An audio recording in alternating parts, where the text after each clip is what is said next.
Bapa, Putra, dan Roh Kudus. Amin. Allah Bapa di surga, kami ucap syukur bahwa kami seringkali mengalami berbagai macam badai-badai kehidupan. Dan kami seringkali juga seperti para murid hari ini. Tuhan, Engkau tidak peduli dengan kami. Kata-kata yang sangat manusiawi ini seringkali membuat kita jatuh di dalam dosa.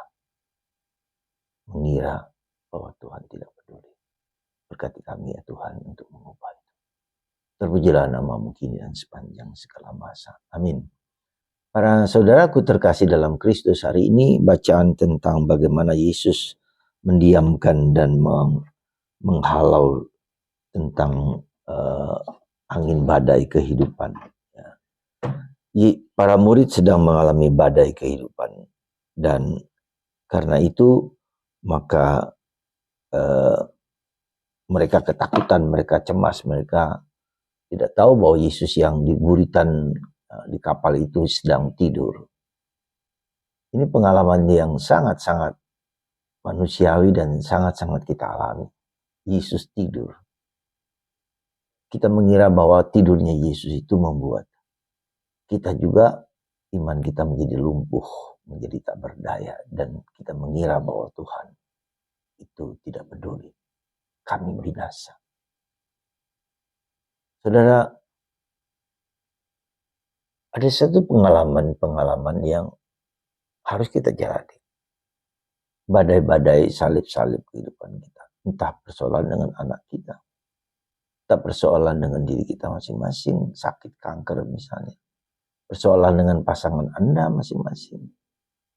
Dan persoalan-persoalan kehidupan lain yang tak terkira, tak terduga. Itulah badai-badai kehidupan kita. Ya. Dan bagaimana cara kita menghadapi? Ya, ini cara kita menghadapinya. Coba lihat bagaimana kita belajar dari para murid. Mereka berteriak, mereka menangis, mereka terseduh, mereka memberontak, mereka melakukan hal-hal yang sulit dipengerti. Tapi itulah yang terjadi. Dan banyak orang mengalami hal yang sama. Mereka mengalami pengalaman Ayub. Itu.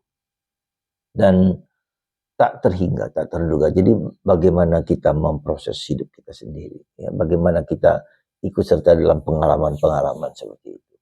Nah, maka saya mengajak Anda untuk mengikuti suatu doa yang kita sebut dengan doa imajinasi. Dalam arti apa? Dalam arti kita bayangkan bahwa yang dialami oleh para murid, kita alami sendiri. Kita bayangkan itu terjadi dalam hidup kita. Ya, jadi doa imajinasi.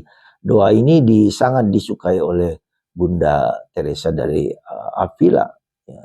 Dia melihat dan Santo Ignatius juga membayangkan aku berada dalam proses, dalam situasi imajinasi bahwa badai begitu besar. Yesus tidur di buritan. Dan kita bayangkan bagaimana sikap kita seperti para rasul. Jadi ketika kita membaca kitab suci itu, kita libatkan seluruh panca indera kita. Penglihatan, pendengaran, penciuman, rasa, ya, juga begitu. Jadi ketika kita membaca kitab suci, seluruh panca indera kita libatkan, kita rasakan, kita alami. Sehingga dengan demikian kita mengalami imajinasi yang mereka alami juga. Dan dengan demikian kita juga mendengar kata-kata Yesus, hai kamu yang kurang percaya, mengapa engkau takut? Kata-kata itu juga, kata-kata Yesus itu juga membuat kita ada sabda yang berbicara dalam hati dan pikiran kita, sehingga mengurangi atau membebaskan kita dari segala ketakutan-ketakutan itu. Itu saudaraku terkasih, itu cara doa yang sangat ampuh. Ya.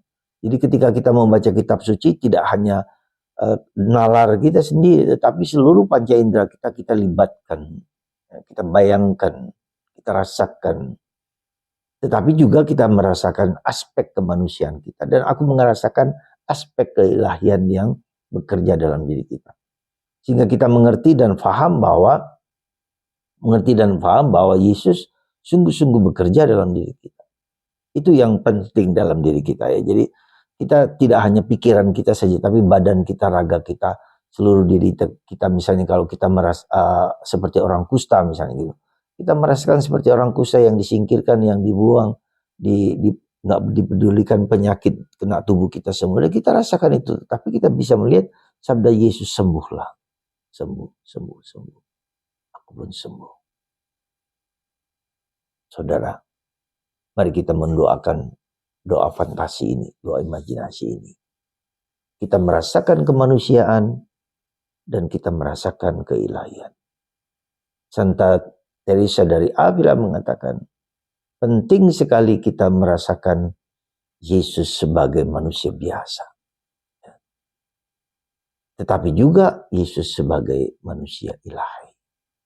Dengan mengalami pengalaman-pengalaman kemanusiaan, Yesus juga meresapi penderitaan, salib diri kita masing-masing.